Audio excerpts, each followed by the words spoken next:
যে এনাফি জানাব, সময় এসেছে এই ধরনের লোককে সবক শেখানোর। 3 দিন আগে প্রকাশ্যে কর্মী সভায় উস্কানিমূলক মন্তব্য করে বিতর্কে জড়িয়েছিলেন হুমায়ুন কবির। আমি যেদিন ময়দানে মুসলমানদের নিয়ে নেমে যাব না, সেদিন এমন সাটা ভাঙা মাছ শুরু করব যে আপনাদের পতাকা বহন করার লোক থাকবে না। আর সোমবার বিধানসভায় সেই প্রসঙ্গে নওদার আমজনতা উন্নয়ন পার্টির বিধায়ককে রীতিমতো সতর্ক করে দিলেন মুখ্যমন্ত্রী শুভেন্দু অধিকারী। আপনাকে আমি পরিষ্কার বলছি, মমতা ব্যানার্জি মুখ্যমন্ত্রী নন। আপনি দুর্বল মুখ্যমন্ত্রী পেয়ে যা খুশি করেছেন, যা খুশি বলেছেন। যারা ওকে ডেকেছিল এই সভাতে তাদেরকে আগে তুলব, তারপরে আপনার কাছে যাব। গত শুক্রবার ব্রিজনগরের কাশীপুরে এক কর্মী সভায় বিজেপির পরাজিত প্রার্থীকে নিশানা করতে গিয়ে বিজেপিকে আক্রমণ করেন হুমায়ুন কবির। টেনে আনেন মুখ্যমন্ত্রীর নামও। ভরতপুরে অনামিকা ঘোষ, সে ভোটে হেরেও সেখানে গিয়ে মনে করছে আমি এমএলএ। আমি শুভেন্দু অধিকারীকে সেদিন বলেছি যে আপনি ভোটে জিতেছেন, আপনার দল জিতেছে, খুব ভালো কথা, কিন্তু মুর্শিদাবাদে আস্ফালনটা একটু কম করতে বলেন। কেস ওরকম কেস আমাদের বহুবার জেল খাটা আছে। আমি বলেছি আমার লিমিট যেদিন ক্রস হয়ে যায় না, আর মাথা যেদিন টাওয়ার গরম হয়ে যায়, সেদিন আমি ও এসপিও বুঝবো না, ও চিফ মিনিস্টারও বুঝবো না, আর কে কোথায় থাকলো আর কে কোথায় থাকলো না সব কিছু বুঝবো না।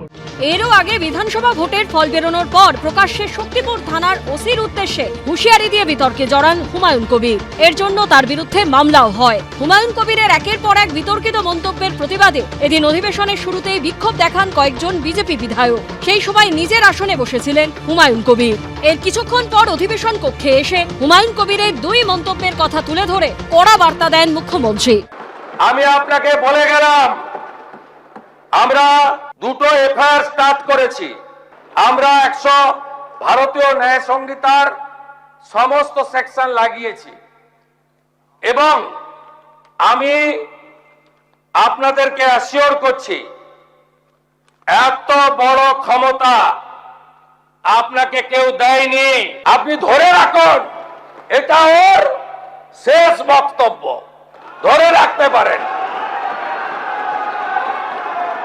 এই সরকার আইনের শাসন প্রতিষ্ঠা করবে।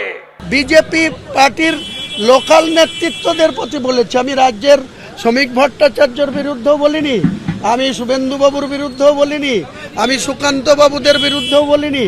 আমি সেখানকার লোকাল নবাগত বিজেপি যারা 2026 সালের 4 মে দুপুর পর্যন্ত যারা তৃণমূলের গুন্ডা ছিল, তারা আজকে বিজেপির পতাকা ধরেছে, তারা আমাকে আক্রমণ করেছে। আমি তাদের বিরুদ্ধে বলেছি, আগামী দিনেও বলবো, জেলের মধ্যে ঢুকালেও জেলের ভেতর থেকেও বলবো।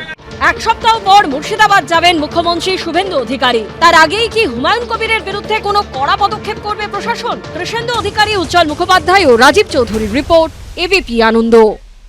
এবিপি আনন্দ, এগিয়ে থাকে, এগিয়ে রাখে।